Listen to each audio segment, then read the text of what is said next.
আল্লাহর শুকরিয়া আদায় করছি আলহামদুলিল্লাহ। এখন মনে হচ্ছে আমাকে যদি ফুটবল খেলতে নামে দেওয়া হয়, মনে ফুটবল খেলতে পারবো, এরকম একটা অবস্থা, দৌড়াইতে পারবো। সাফা মারা হজ করতে যাওয়ার সকালে আমাদের দোয়া করেন, আমি সাফা মারাটা দৌড়াইতে পারি। দেখেন ডাক্তার সাহেব আমাকে কেমন দেখেছেন আপনি, এক রকমটাই সাফা মারাটা দৌড়াতে পারবো। হজে যাচ্ছি 2026 সালে, আল্লাহ আমরা হজ কবুল করে এবং হজের বিধিবিধানগুলো যথাযথ পালন করতে পারি। আর সাফাতে পাহাড়ের উপর দোয়া করবো, আপনার জন্য খাবারের দোয়া করবো, আপনার জন্য দোয়া করবো। হ্যাঁ, যে এই সুন্দর আপনার চিকিৎসার মাধ্যমে আমি তাৎক্ষণিক ফলাফল পেলাম, হাঁটতে পারছি, চলতে পারছি। তো আমি দেশবাসী, দেশের ভিতরে বাইরে যারা দর্শক শ্রোতা রয়েছেন, সকলকে উদারত আহ্বান জানাবো যে আমার অনুভূতি থেকে যে রাসূল সাল্লাল্লাহু আলাইহি ওয়াসাল্লামের নির্দেশ বিধিবিধান প্রত্যেকে পালন করা আমাদের দায়িত্ব কর্তব্য। এই হেজামা চিকিৎসা এটা রাসূল সাল্লাল্লাহু আলাইহি ওয়াসাল্লাম এর নির্দেশ এবং তিনি নিজেও হেজামা লাগাইছেন। সুতরাং সুন্নতের তরিকা অনুযায়ী আমরা হেজামা পদ্ধতিতে চিকিৎসা নেওয়ার জন্য চেষ্টা করবো।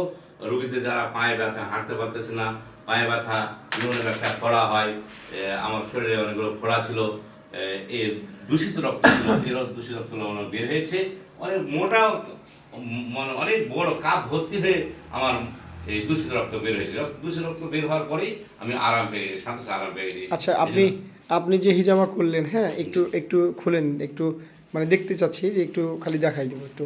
আমি হেজামা করলাম, প্রথমে দেখেন এই যে হেজামার দাগ, এই হেজামা করলাম, এই দাগ, এই হেজামার দাগ, হ্যাঁ, এই হেজামা লাগালাম।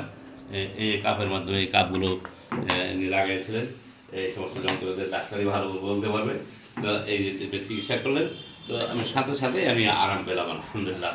আমি দোয়া করি ডাক্তার সাহেবের জন্য এবং দেশের সকলকে উদারত আহ্বান জানাই যে রাজশাহী কলা বাগানে এই চিকিৎসা গ্রহণ করার জন্য। যারা মানে হাঁটতে পারছে না, কোমরে ব্যথা, মাথায় ব্যথা, তাদের এই চিকিৎসা নেওয়ার জন্য মহিলা পুরুষ সকলকে উদারত আহ্বান জানাবো। আসসালামু আলাইকুম ওয়া রাহমাতুল্লাহি ওয়া বারাকাতুহু।